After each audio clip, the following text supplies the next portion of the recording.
Hello दोस्तों, कहानियों का दौर चैनल में आपका स्वागत है। आज की कहानी है चादर के अनुसार पैर पसारो। तो चलिए कहानी शुरू करते हैं। जब से छोटे बेटे का फ़ोन आया है तभी से शारदा जी की बेटे बहू के साथ बहस हो रही है। मुझे अभी भी लग रहा है कि वह झूठ बोल रहा है, बहाने कर रहा है। सब पैसा निकलवाने की चाल है।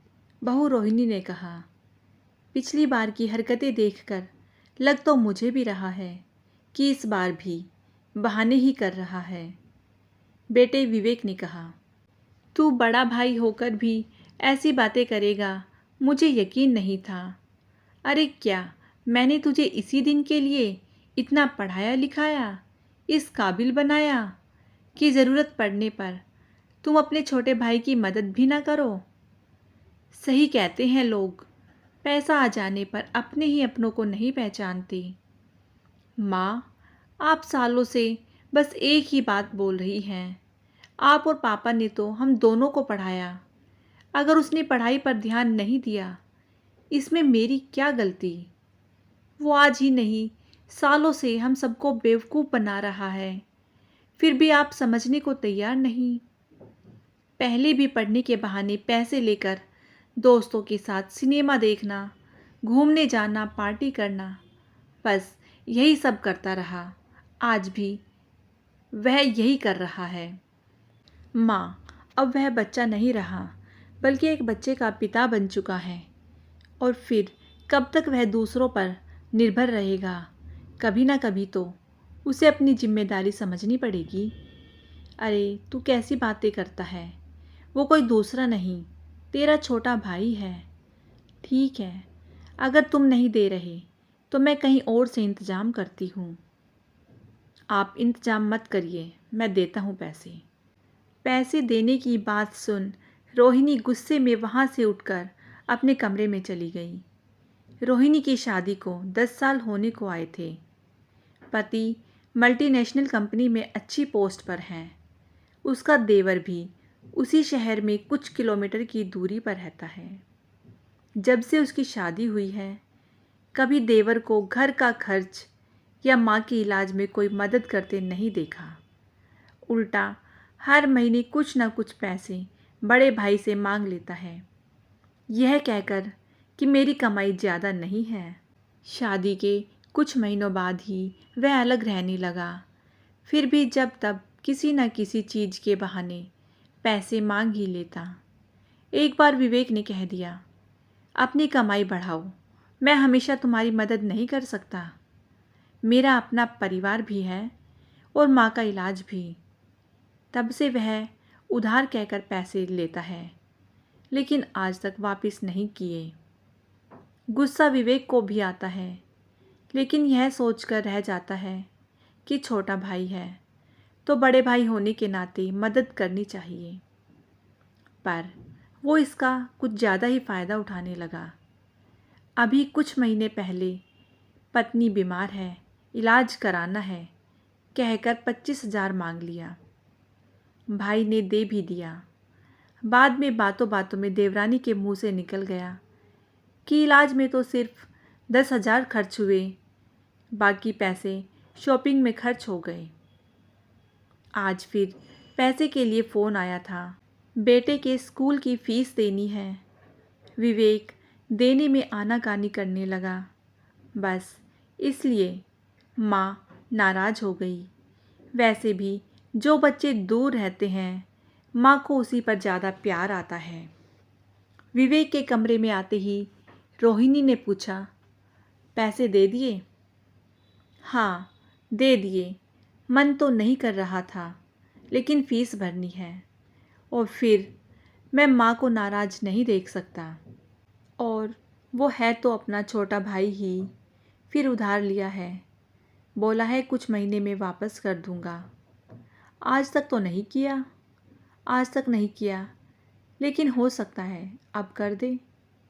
रोहिणी बिना कुछ बोले कमरे से बाहर निकल गई।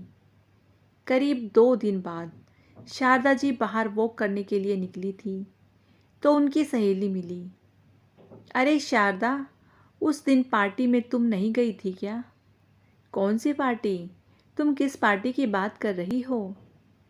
अरे अभी जो 2 दिन पहले तुम्हारे छोटे बेटे के घर पर थी, तुम्हारी छोटी बहू के जन्मदिन के उपलक्ष्य में। मेरे बेटा बहू उनके पड़ोसी हैं, तो वे दोनों भी गए थे पार्टी में। उसने ही बताया कि तुम लोग नहीं गए थे। सुनकर शारदा जी चौंक गई, लेकिन अब कैसे बोले कि उन्हें पता भी नहीं किसी पार्टी के बारे में। तुरंत बहाना बनाया, अरे हाँ, याद आया, तबीयत ठीक नहीं थी तो मैं नहीं जा सकी, और मुझे छोड़कर मेरे बेटे बहू भी नहीं गए। शारदा जी को अब समझ में आया कि उसने पैसे फीस भरने के लिए नहीं, बल्कि पार्टी करने के लिए लिए थे। बेटे की हरकत पर उन्हें बहुत दुख हुआ, लेकिन किसे कहे, बड़े बेटे बहू को भी कहती तो शायद वे भी नाराज़ होते, इसलिए चुप रही। पर उनका उदास चेहरा देखकर विवेक बार बार पूछने लगा, क्या हुआ माँ, क्यों उदास हो? तब उनसे रहा नहीं गया और सारी बातें बता दी। सुनकर विवेक को बहुत गुस्सा आया। वो तुरंत फ़ोन करने लगा। तब रोहिणी ने मना कर दिया। कुछ दिनों बाद देवर ने फिर फ़ोन किया। रोहिणी ने 1-2 बार रिसीव नहीं किया, पर लगातार फ़ोन किया तो उसने जैसे ही हेलो बोला, देवर हंस हंस कर बोलने लगा। रोहिणी ने कहा, क्या देवर जी, पार्टी ठीक ठाक रही ना? पैसे कम तो नहीं पड़े? अरे नहीं भाभी, पैसे तो मैंने फ़ीस भरने के लिए ही लिए थे, लेकिन प्रिया जिद करने लगी कि मुझे पार्टी करनी है, तो छोटी सी पार्टी रखी थी, बस अपने ही घर में, इसलिए आप सबको नहीं बुला सका। सॉरी भाभी। नहीं बुलाए कोई बात नहीं, और ना ही सॉरी बोलने की ज़रूरत है। पार्टी करना और शौक़ पूरा करना बुरा नहीं है, लेकिन हाँ, किसी और के भरोसे नहीं, अपने पैसे और अपने भरोसे। हाँ, एक बात और, उधार वापस भी किया जाता है। सुनते ही देवर ने हाँ बोल माँ को फ़ोन देने को कहा। क्यों बेटा, और कितने झूठ बोलेगा? मैं हमेशा तुम्हारी मदद करने के लिए विवेक को डांटती रही, पर आज समझ में आया कि मैंने कितनी बड़ी गलती की है। अरे किसी की अच्छाई का इतना फ़ायदा मत उठाओ। पैर उतने ही पसारो जितनी लंबी चादर हो।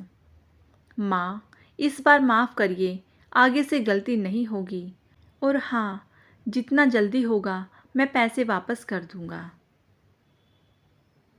तो दोस्तों, इस कहानी से हमें यही सीखने के लिए मिलता है कि हमें अपनी इनकम के अनुसार ही खर्चे करने चाहिए।